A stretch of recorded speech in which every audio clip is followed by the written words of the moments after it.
Welcome sa Mel's for Fishing TV, na kung saan makakita kayo ng nights for fishing activities. Kaya kung hilig nyo sa dagat o hilig nyo manghuli ng isda, tamang-tama ang channel na to para sa inyo. Kaya tara, samahan nyo kong muli ngayong gabing ito. Balik ulit tayo dito sa karagatan para magpatuloy sa ating mga pangarap. Dito ulit ako magdadive sa palaging dinadaiban ko pag gabi. Gawang palagi akong mag-isa kasi pag nagna-night dive. Kaya dito lang ako sa malapit na area nagna-night dive. Medyo malabo dito sa mababaw na area yung tubig. Kaya habang papunta ako sa malalim na area, naghahanap na ako ng isda.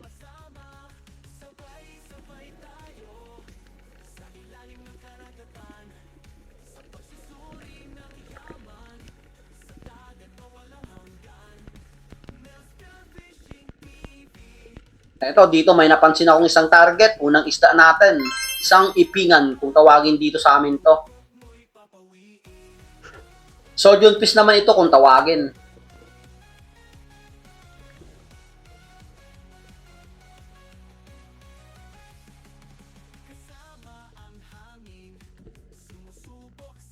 At buti na lang, pagdating ko dito sa malalim na area, guys, maganda yung agos. Hindi gaya nung previous video natin na night dive na napakalakas, hindi tayo nakapamana ng maganda. At dito, nakakita ako ng triggerfish. Pakol ito kung tawagin dito sa amin. Pero mukhang mahirapan akong kunin to. Nasa butas kasi. Kaya hinayaan ko na lang muna.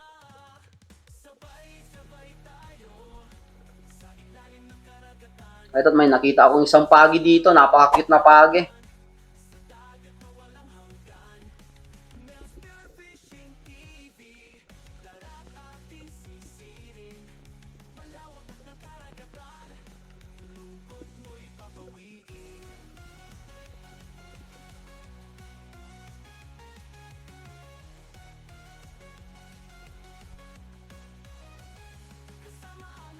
Eto, may nakita akong isang target ulit. Isang baraka kung tawagin sa iba. Yung itim na lapu-lapo.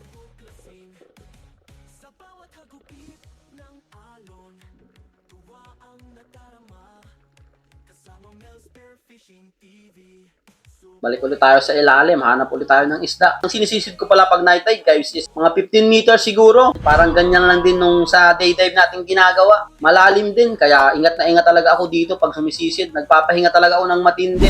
At dito nakita ko ng goldfish. Kambing naman ito kung tawagin ng iba. Kasi may balbas daw, kaya tinawag na kambing.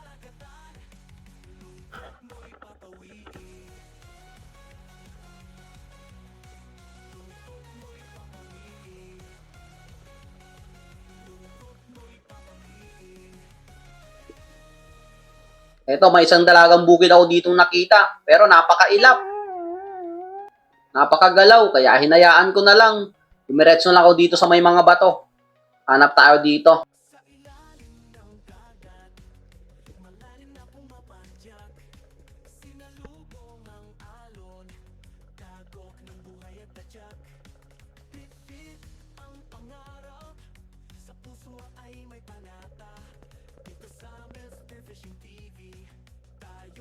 At eto, hindi naman ako nabigo. May nakasilong dito sa maliit na corals na orange spine unicorn.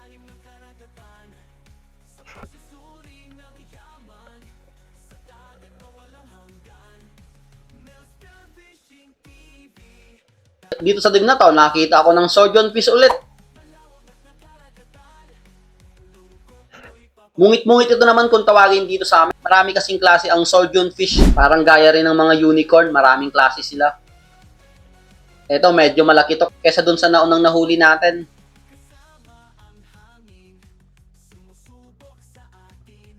At pagbalik ko dito sa ilalim, guys, eto, mayroong isa na namang nagpakita. Ganon din yung nahuli natin kani-kanina lang.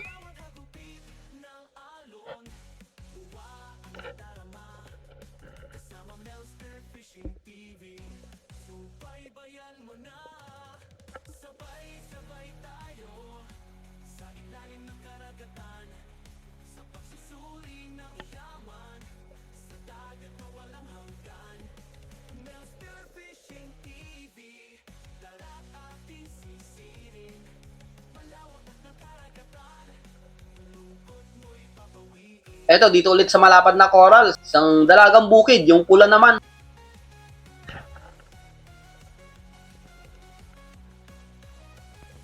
Isa ito sa pinakamasarap na dalagang bukid na nahuli ko. Itong ganitong klase ng dalagang bukid. Kaya balik ulit tayo sa ilalim.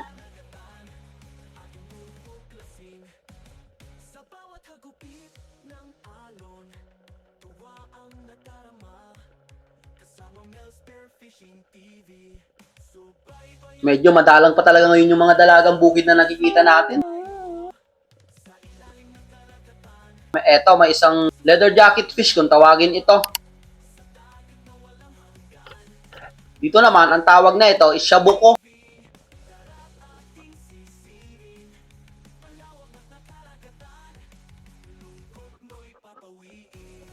Eto, balik ulit tayo dito sa ilalim.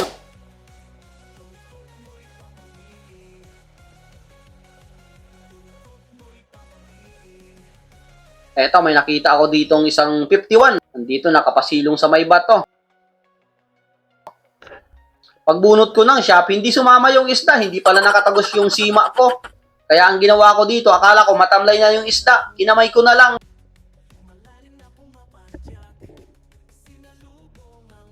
Yun pala, is gising pa.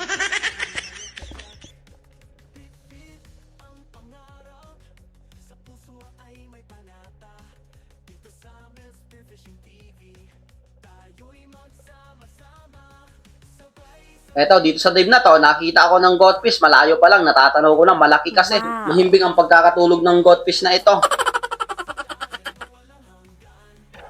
Buti lang, nagitik natin at hindi na talaga nagising. Pangalawang goldfish natin. Ito yung tinatawag dito sa amin na ubakan.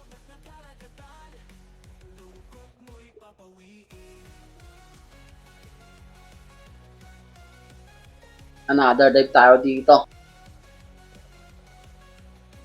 Eto, may nakita kagad ako dito sa may buhangin. Isang 51 ulit. Orange Spine Unicorn.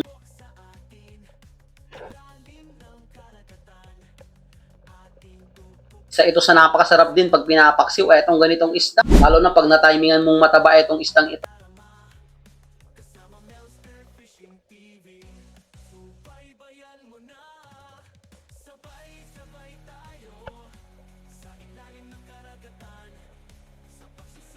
Dito sa dive na to, may nakita akong isang hinog. Kaya pitasin na natin to. Baka pitasin pa ng iba. Hinog na kasi. Mabyar naman ito kung tawagin dito sa amin. Etong ganitong isda. Dito sa Banton.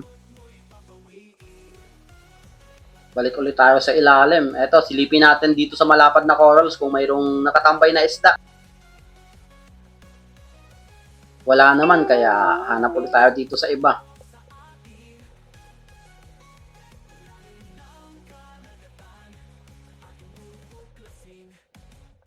Eto, isang 51 ulit. Makadalawang piraso tayo na itong ganitong isda, etong 51. May 102 na tayo, ang dami na nun. Pwede lang umuwi tayo.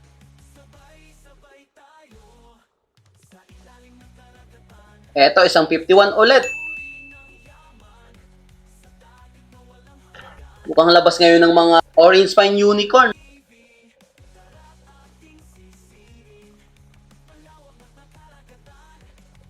Balik ulit tayo sa ilalim. Eto, isang Orange Spine Unicorn ulit. Mukhang labas talaga ng mga Orange Spine Unicorn. Sunod-sunod yung 51 nating nahuhuli.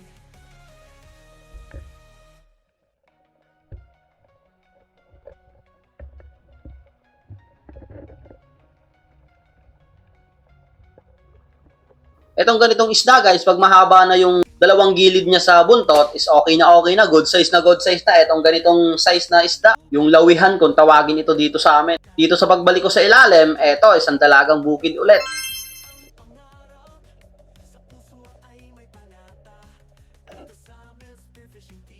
Eto, balik ulit sa ayos sa ilalim. Eto, may nakapasiling dito sa malapad na corals na napakalaking unicorn. Wow. Ito yata yung nahuhuli natin sa day dive, yung humahaba talaga ng sungay.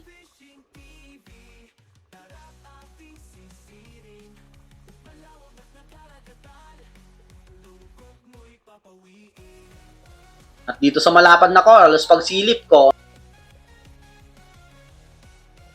Eto, may isang slick unicorn. Nakatago, hindi pa natutulog na isdang ito. Gabi na. Madaling araw na.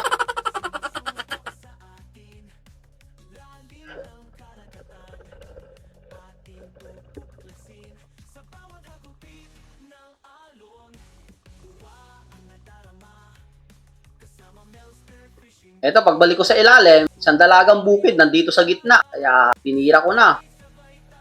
Ito pa lang yung unang dalagang bukid natin na kulay green. Pero nakadalawang piraso na tayo na kulay pula, yung maliliit. Ito, isang dalagang bukid ulit.